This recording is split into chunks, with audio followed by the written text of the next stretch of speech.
সিরিয়ালের দুনিয়াতে যেমনটা হয় পার্ট 2। দাদা পটল কত করে দিচ্ছ? কি 10 টাকা কেজি? শোনো আমি 5 টাকা করে কেজি দেবো, দিলে দাও নয়তো ছাড়ো। দাও। মাথাটা কেমন করছে। আরে দিদি সাবধানে, ঠিক আছেন তো আপনি?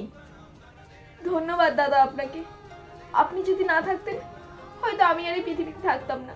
আপনার জন্য আমি আজকে প্রাণ ফিরে পেয়েছি। রাস্তাঘাটে তো একটু দেখে চলতে হয় নাকি? আজকে থেকে আপনি আমার দাদা, আমি আপনার বোন। আচ্ছা ঠিক আছে, আমাদের বাড়িতে আসবেন একদিন। ঠিক আছে আমি যাব।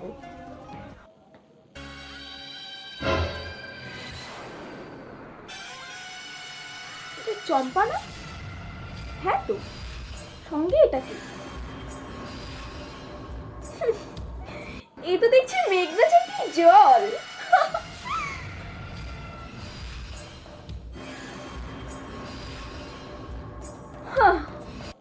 আমার জীবনটাকে যেমন তুমি ছাড়খাড় করে দিয়েছো, তোমার জীবনটাকেও ঠিক তেমনি ভাবেই আমি ছাড়খাড় করে দেব। অর্জুন তুমি চিন্তা করো না, আমি খুব তাড়াতাড়ি তোমার জীবনে ফিরে আসবো। The next day. আরচি তোকে আমি বলে বোঝাতে পারবো না যে আমি কতটা খুশি। জানিস আমি বাবা হতে চলেছি।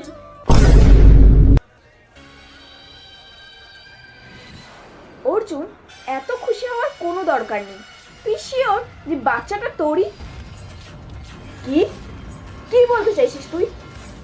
মানে আমি কিছুই বলতে চাইছি না অর্জুন। এই দেখ, এই রিপোর্টটা দেখ, এতে লেখা আছে তুই কোনোদিনও বাবা হতে পারবি না। তাহলে বাচ্চাটা কার অর্জুন? আর তোর যদি মনে হয় আমি মিথ্যে কথা বলছি, তাহলে আমার কাছে আর একটা প্রমাণ আছে। এই দেখ, এই ফটোগুলো দেখ তুই। না!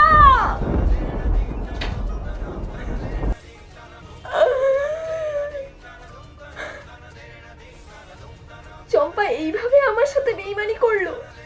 এখন নিশ্চয়ই বুঝতে পারছিস তোর বউ কতটা সতী সাবিত্রী। চম্পা, তুমি আমার সাথে যে বেইমানিটা করলে তার জবাব তোমাকে দিতেই হবে চম্পা, দিতেই হবে। আমি আসছি। আমার জীবনটা ধ্বংস করে দিয়েছিলি না?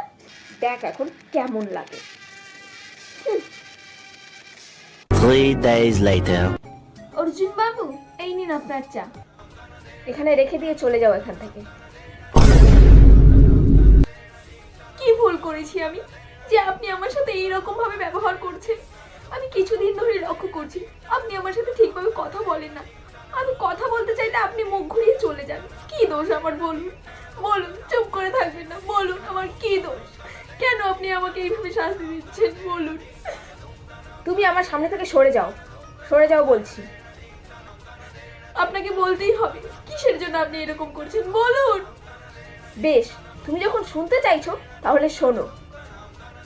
এই দেখো রিপোর্ট, এখানে স্পষ্টভাবে লেখা আছে আমি কোনোদিনও বাবা হতে পারবো না। তাহলে তুমি কিভাবে মা হলে চম্পা?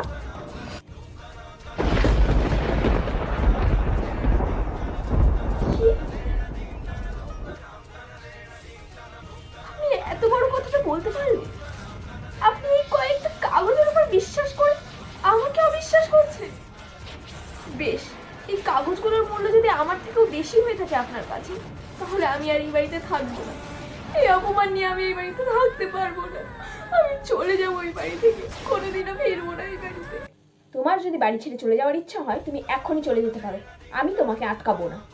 যেদিন আপনি আপনার ভুল বুঝতে পারবেন সেই দিনই আমি এই বাড়িতে ফিরবো, নয়তো কোনোদিনও ফিরবো না, কোনোদিনও না। কেন কেন কেন তুই কেন আমার সাথে এরকম করলে? অর্জুন, কাঁদিস না অর্জুন, তুই প্লিজ ওর জন্য কাঁদিস না। ও তোর ভালোবাসার যোগ্যই ছিল না। তুই যা, এখন আমাকে একা থাকতে দে, চলে যা এখান থেকে। আচ্ছা ঠিক আছে।